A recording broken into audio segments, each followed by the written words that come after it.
그 과표세율이라고 되어 있죠? 그럼 보겠습니다. 얘가 과표가 시험에 잘 나오는 편이긴 합니다. 근데 내용은 별로 없거든요. 근데 되게 많이 틀리죠. 그러니까 이게 왜 그러냐면 정확하게 이해를 잘 못해서 그런 거예요. 그죠? 그러니까 생각보다 되게 많이 틀립니다. 문제를 풀어오시면. 그죠? 그러니까 이런 거 틀리면 절대 안 되는 것들이죠. 자, 일단 얘는 보유세이기 때문에 과표가 기본이 뭐냐면 공시가격으로 가죠. 그죠? 공시가격인데 우리 지방세계를 뭐라고 그래요? 시가표준액 그럽니다. 그죠? 그래서 우리가 이는 원칙적으로 시가표준액을 가지고 계산합니다. 6월 1일 기준이죠. 항상. 이게 원칙인데 여기에 뭐가 있냐면 공정 시장 가액 비율을 곱한 이런 말이 나옵니다. 근데 이 공정 시장 가액 비율은 다는 아니고 그죠? 정해져 있습니다. 부동산만 이걸 곱합니다. 그러니까 뭐야? 토건주. 그죠? 토지 건축물 주택만 해당이 되는 거죠. 얘네들만 이걸 곱합니다. 이 말은 얘네 셋이 안 나오면 얘는 뭐로 나오면 안 된다? 얘는 나오면 안 돼요. 그러니까 이 말은 오로지 얘네들이 나왔을 때만 나와야 되고 얘네가 안 나오면 얘는 넣으면 안 됩니다. 그러니까 얘가 언급이 안 됐는데 시가표준액에 공정 곱한다 어쩌고 무조건 틀린 겁니다. 예를 들면 토지분 재산세 과세표준 그랬어요. 그럼 뭐라고 해야 돼요? 토지분 재산세 과표 그러면 시가표준액 그러면 안 되고 시가표준액에 공정시장 곱한 이렇게 나와야 되는 거죠.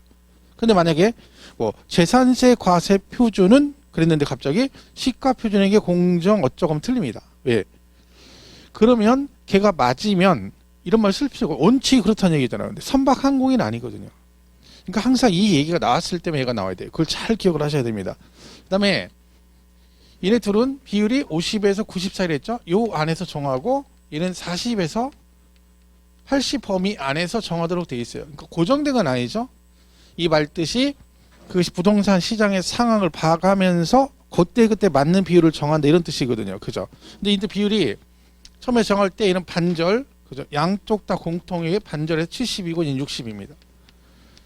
그러니까 현재 우리가 70%, 60%만 세금을 내고 있다는 뜻이라겠죠. 자, 그러면 여기 이렇게 돼 있는데 또 하나 조심할 게 이런 개인 법인 다 시가표준이에요. 이거 되게 많이 틀립니다. 그러니까 법인은 법인 장부가에 그러면 안 됩니다. 그리고 국수공판장 하는 거 있죠. 그 여기 해당 안 됩니다. 그 국수공판장은 취등록세 이기고 여기 해당이 없어요. 이는 보유세이기 때문에 장부가액으로 가는 건 없습니다. 그러니까 시험에 이거 되게 많이 나오거든요. 뭐 법인은 법인 장부상 금액 입증 대비 이렇게 나옵니다. 그럼 맞았다 그러면 안 됩니다. 조심하시고요. 여기서 좀 더 어렵게 나가면 어떻게 나와요? 이때 시가표준액이 공시가격이잖아요. 그럼 토지의 시가표준이 뭐냐면 개별 공시지가입니다. 그치? 그리고 주택은 안 오죠? 단독과 공동주택 나눠서 개별 단독주택은 뭐라 그래요? 개별 주택 가격 이렇게 공시합니다. 얘는 공동주택 가격 이렇게 공시하죠. 자, 여기서 이제 시험 문제가 좀 약간 복잡하게 어떻게 나와요? 토지분 재산세 과세 표준은 개별 공시지가의 공정시장가의 비율을 곱한다. OX. 토지분 재산세 과표는 개별 공시지가의 공정시장가의 비율을 곱한다. 맞는 얘기죠. 이해가 안 가면 안 됩니다. 이거. 토지의 시가 표준액이 개별 공시지가잖아요. 그죠? 그럼 이렇게 해도 맞고 이거를 뭐라고 표현할 수 있어요? 개별 공시지가. 주택 같으면 다 개별 주택 가격, 공동주택 가격 이렇게 표현할 수 있는 거죠. 실제 시험에 그렇게 출제가 되고 있죠. 그러니까 요 내용이 답니다. 이게. 이거 가지고 되게 많이 틀리는 거죠. 그러니까 정확하게 이제 말했죠. 정확하게 알아야 된다고. 2% 부족하면 안 된다겠죠. 그래서 그 내용을 잘 정리하셔야 됩니다. 그래서 얘는 개인 법인 다 똑같이 가요. 다 똑같이 가는데 토지는 토건주가 나오면 뭐가 나온다고요? 공정이 나오고 이때 비율은 토지 건축물은 70이고 주택은 60%입니다. 선박항공에는 다 낸다는 얘기죠. 자, 그래서 요 얘기를 잘 기억을 하셔야 됩니다. 문제는 뭐 뻔하게 그러니까 나오는 건 정해져 있어요. 근데 우리가 자꾸 틀리는 거지. 여기서 문제들 자꾸 풀다 보면 똑같은 지문이에요. 계속 나중에 보면 계속 같은 반복을 같은 실수를 하는 거죠. 우리가 그죠? 자, 이런 식으로 이제 작년에 나왔죠. 31일. 주택의 과세 표준은 법령에 따른 시가 표준액의 공정시장가율을 곱하여 산정한 가액을 한다. OX. 이 딱 보면 보자마자 OX가 나와야 되는 거예요. 맞는 얘기잖아요. 주택이잖아요. 주택 토건조 나왔잖아. 그럼 뭐가 나와야 돼요? 공정이 나와야 된다 했죠. 시가 표준액의 공정시장가입으로 구분 맞잖아요. 그때 비율이 얼마라고요? 60%라고요. 이거는 난이도가 없는 거면 이런 문제는 작년에 만약에 나왔잖아요. 그럼 이건 난이도가 있는 게 아니라 그냥 맞춰야 되는 문제입니다. 근데 이 지문이 하나지만 얘를 갖다가 잘못 이해하시는 분이 이 문제 틀렸겠죠. 문제 틀리면 안 되는 문제들을. 이걸 1년 내내 강조하는데 희한하게 되게 많이 틀려요. 과표가 나오면 이상하게 많이 틀려요. 그러니까 정확하기를 모르는 거예요. 그냥 대충 그냥 아는 거죠. 이런 거는 뭐 딱 보자마자 OX 나오면 아 주택이니까 토건주 그러면 뭐가 나와? 공정이 나왔네. 100분의 60 맞았죠. 이게만 70 그래서 틀렸겠죠. 60 맞잖아요. 주택은 그죠? 이거를 뭐라고 할수 여기를 뭐 공동주택 그러면 공동주택 가격 이렇게 고칠 수도 있고 단독주택 그러면 개별주택 이렇게 고칠 수도 있겠죠. 그죠? 조심해야 돼. 밑에 거는요. 틀렸죠? 왜? 토건주가 안 나오면 안 된다죠. 공정이 얘가 나왔을 때만 그렇죠? 구분 차이를 잘 이해하셔야 됩니다. 이게 다 안 돼요, 그죠? 앞에 잘 정리해 두시고요. 세율은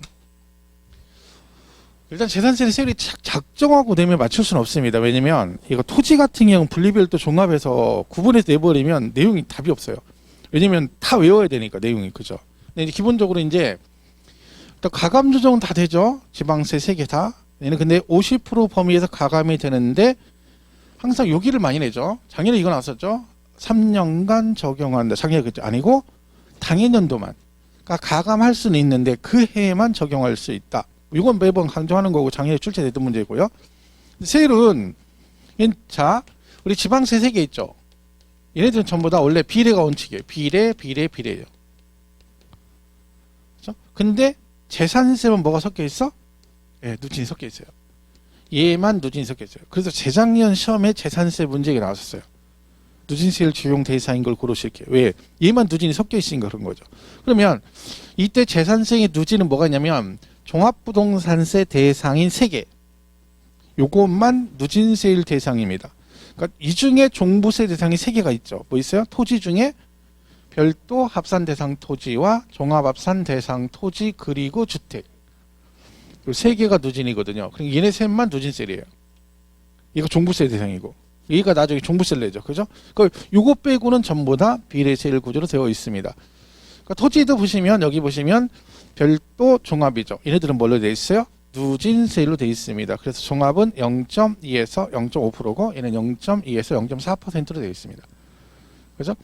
얘는 둘 다 합산이죠. 그리고 두 개만 합산이고 그죠? 누진이고. 그다음에 저율 분리과세는 얘는 누진이니까 분리과세는 누진이 아니겠죠. 비례세율로 되어 있습니다. 분리과세 중에 가장 낮은 세율이 0.07이거든요. 재산세 중에 가장 낮은 세율이 이거예요. 0.07%. 그러니까 생산성 있는 토지는 낮은 세율로 가겠다. 최저세율로 갑니다. 그래서 0.07이고 그다음에 공장용지에서 생산성이 있긴 하지만 요거만큼은 안 고 얘는 0.2% 적용하고요. 세율은 다른 거 못 외우시더라도 이거 하나 기억하는 게 좋습니다. 오글개는 비싸다 4% 이렇게 해서 사치성이죠. 고고 오락장과 골프장용 토지는 사치성으로 쓰니까 나는 따로 분리해서 다른 토지보다 높은 세율로 가겠다. 그래서 얘는 4%입니다. 오글개는 비싸다. 이렇게 정의하시면 되죠. 그죠? 그래서 이게 은근 잘 나옵니다. 세율 나올 때. 이 두 개는 기억하시면 좋겠죠? 자, 이렇게 4% 보시고. 그 다음에 건축물은 뭐 이렇게 돼 있습니다.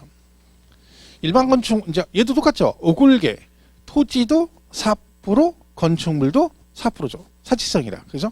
근데 이렇게 돼 있습니다. 일반 건축물이 0.25거든요. 그러니까 무슨 얘기예요? 뭐 학원이라든가 사무실은 일반적인 건축물은 0.25%인데 얘는 0.5%입니다. 이거의 2배죠. 이거 뭐겠어요? 이 건축물이 공장이에요. 근데 걔가 어디 왔어요? 주거지역. 원래 공장은 용도 지역상 공업지역에 와야 됩니다.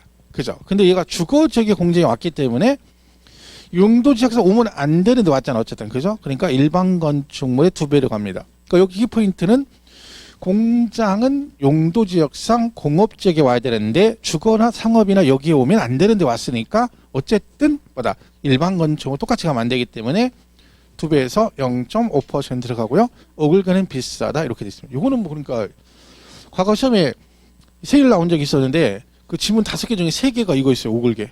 토지 건축을 섞어가지고 4% 이렇게 나온 데도 있어요. 그러니까 얘가 세율이 보시면 재산세 세율 가장 높은 게 5%거든요. 근데 고급 선박이에요. 근데 걔는 안 내요, 시험을. 왜? 선박이니까 부동산이 아니기 때문에 거의 답으로는 안 내요. 그럼 저거 빼고 가장 높은 세율이 4%가 최고 높은 세율이에요. 제일 낮은 세율은 농지, 목장용 시 임야 같은 저율. 가장 낮은 세율 0.07 이렇게 돼 있어요.